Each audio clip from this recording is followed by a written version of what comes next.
شروع اللہ کے نام سے جو بڑا مہربان نہایت رحم والا ہے۔ سعاد، قسم ہے قرآن کی جو نصیحت دینے والا ہے کہ تم حق پر ہو، مگر جو لوگ کافر ہیں وہ غرور اور مخالفت میں ہیں۔ ہم نے ان سے پہلے بہت سی امتوں کو ہلاک کر دیا تو وہ عذاب کے وقت لگے فریاد کرنے اور وہ رہائی کا وقت نہیں تھا، اور انہوں نے تعجب کیا کہ ان کے پاس انہی میں سے ہدایت کرنے والا آیا، اور کافر کہنے لگے کہ یہ تو جادوگر ہے، جھوٹا۔ کیا اس نے اتنے معبودوں کی جگہ ایک ہی معبود بنا دیا؟ یہ تو بڑی عجیب بات ہے۔ تو ان میں جو معزز تھے وہ چل کھڑے ہوئے اور بولے کہ چلو اور اپنے معبودوں کی پوجا پر قائم رہو، بے شک یہ ایسی بات ہے جس سے تم پر شرف و فضیلت مقصود ہے۔ یہ پچھلے مذہب میں ہم نے کبھی سنی ہی نہیں، یہ بالکل بنائی ہوئی بات ہے۔ کیا ہم سب میں سے اسی پر نصیحت کی کتاب اتری ہے؟ نہیں، بلکہ یہ میری نصیحت کی کتاب سے شک میں ہیں، بلکہ انہوں نے ابھی میرے عذاب کا مزہ نہیں چکھا۔ کیا ان کے پاس تمہارے پروردگار کی رحمت کے خزانے ہیں جو غالب اور بہت عطا کرنے والا ہے؟ یا آسمانوں اور زمین اور جو کچھ ان میں ہے ان سب پر انہی کی حکومت ہے، تو چاہیے کہ رسیاں تان کر آسمانوں پر چڑھ جائیں۔ یہاں شکست کھائے ہوئے گروہوں میں سے یہ بھی ایک لشکر ہے۔ ان سے پہلے نوح کی قوم اور عاد اور میخوں والا فرعون اور اس کی قوم کے لوگ بھی جھٹلا چکے ہیں، اور سمود اور لوط کی قوم اور بن کے رہنے والے بھی یہی وہ گروہ ہیں۔ ان سب نے پیغمبروں کو جھٹلایا تو میرا عذاب ان پر آ واقع ہوا، اور یہ لوگ تو صرف ایک زور کی آواز کا جس میں شروع ہوئے پیچھے کچھ وقفہ نہیں ہوگا انتظار کرتے ہیں، اور کہتے ہیں کہ اے ہمارے پروردگار ہم کو ہمارا حصہ حساب کے دن سے پہلے ہی دے دے۔ اے پیغمبر صلی اللہ علیہ وآلہ وسلم، یہ جو کچھ کہتے ہیں اس پر صبر کرو، اور ہمارے بندے داؤد کو یاد کرو جو صاحب قوت تھے اور بے شک وہ رجوع کرنے والے تھے۔ ہم نے پہاڑوں کو ان کے زیر فرمان کر دیا تھا کہ صبح و شام ان کے ساتھ خدائے پاک کا ذکر کرتے تھے، اور پرندوں کو بھی کہ جمع رہتے تھے، سب ان کے فرما بردار تھے۔ اور ہم نے ان کی بادشاہی کو مستحکم کیا اور ان کو حکمت عطا فرمائی اور خصومت کی بات کا فیصلہ سکھایا۔ بھلا تمہارے پاس ان جھگڑنے والوں کی بھی خبر آئی ہے جب وہ دیوار پھاند کر اندر داخل ہوئے؟ جس وقت وہ داؤد کے پاس آئے تو وہ ان سے گھبرا گئے۔ انہوں نے کہا کہ خوف نہ کیجیے، ہم دونوں کا ایک مقدمہ ہے کہ ہم میں سے ایک نے دوسرے پر زیادتی کی ہے، تو آپ ہم میں انصاف سے فیصلہ کر دیجیے اور بے انصافی نہ کیجیے گا، اور ہم کو سیدھا رستہ دکھا دیجیے۔ کیفیت یہ ہے کہ یہ میرا بھائی ہے، اس کے ہاں 99 دمبیاں ہیں اور میرے پاس ایک دمبی ہے۔ یہ کہتا ہے کہ یہ بھی میرے حوالے کر دے، اور گفتگو میں مجھ پر زبردستی کرتا ہے۔ انہوں نے کہا کہ یہ جو تیری دمبی مانگتا ہے کہ اپنی دمبیوں میں ملا لے، بے شک تم پر ظلم کرتا ہے، اور اکثر شریک ایک دوسرے پر زیادتی ہی کیا کرتے ہیں۔ ہاں، جو ایمان لائے اور عمل نیک کرتے رہے، اور ایسے لوگ بہت کم ہیں۔ اور داؤد نے خیال کیا کہ اس واقعے سے ہم نے ان کو آزمایا ہے، تو انہوں نے اپنے پروردگار سے مغفرت مانگی اور جھک کر گر پڑے اور خدا کی طرف رجوع کیا، تو ہم نے ان کو بخش دیا، اور بے شک ان کے لیے ہمارے ہاں قرب اور عمدہ مقام ہے۔ اے داؤد، ہم نے تم کو زمین میں بادشاہ بنایا ہے، تو لوگوں میں انصاف کے فیصلے کیا کرو، اور خواہش کی پیروی نہ کرنا کہ وہ تمہیں خدا کے رستے سے بھٹکا دے گی۔ جو لوگ خدا کے رستے سے بھٹکتے ہیں ان کے لیے سخت عذاب تیار ہے کہ انہوں نے حساب کے دن کو بھلا دیا۔ اور ہم نے آسمان اور زمین کو اور جو کائنات ان میں ہے اس کو خالی از مصلحت نہیں پیدا کیا۔ یہ ان کا گمان ہے جو کافر ہیں، سو کافروں کے لیے دوزخ کا عذاب ہے۔ جو لوگ ایمان لائے اور عمل نیک کرتے رہے، کیا ان کو ہم ان کی طرح کر دیں گے جو ملک میں فساد کرتے ہیں، یا پرہیزگاروں کو بدکاروں کی طرح کر دیں گے؟ یہ کتاب جو ہم نے تم پر نازل کی ہے بابرکت ہے، تاکہ لوگ اس کی آیتوں میں غور کریں اور تاکہ اہل عقل نصیحت پکڑیں۔ اور ہم نے داؤد کو سلیمان عطا کیے، بہت خوب بندے تھے، اور وہ خدا کی طرف رجوع کرنے والے تھے۔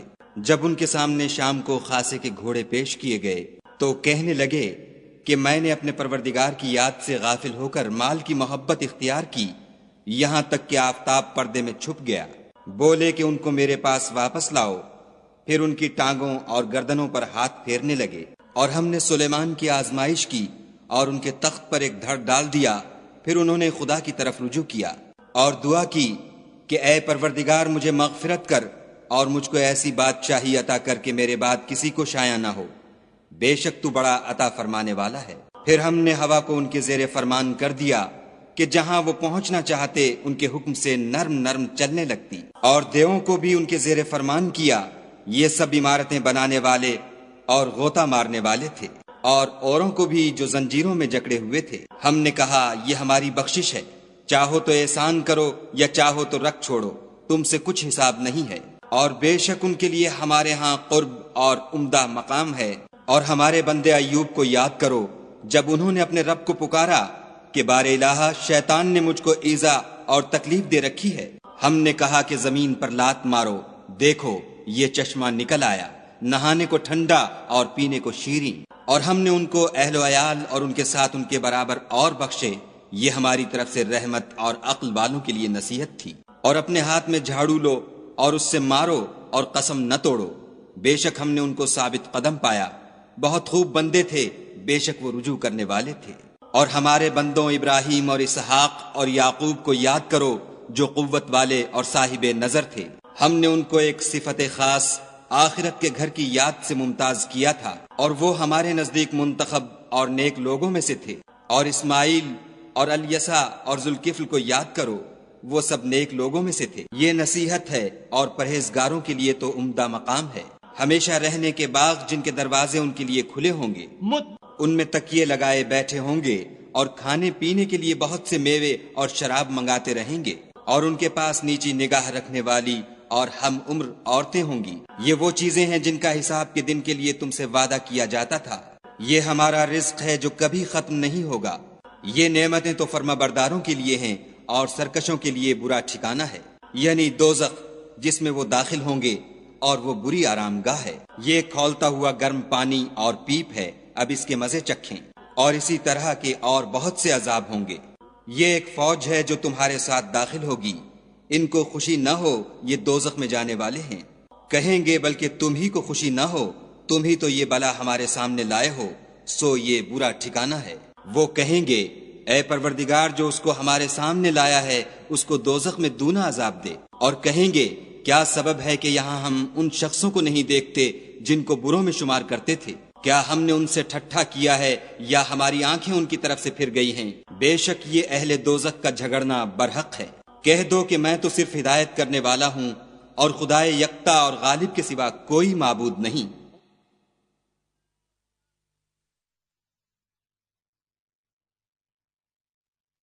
جو آسمانوں اور زمین اور جو مخلوق ان میں ہے سب کا مالک ہے، غالب اور بخشنے والا۔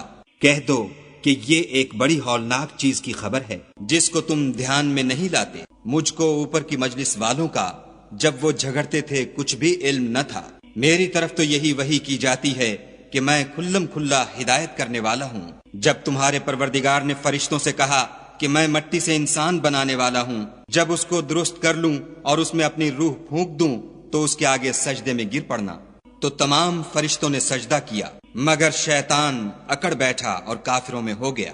خدا نے فرمایا کہ اے ابلیس، جس شخص کو میں نے اپنے ہاتھوں سے بنایا اس کے آگے سجدہ کرنے سے تجھے کس چیز نے منع کیا؟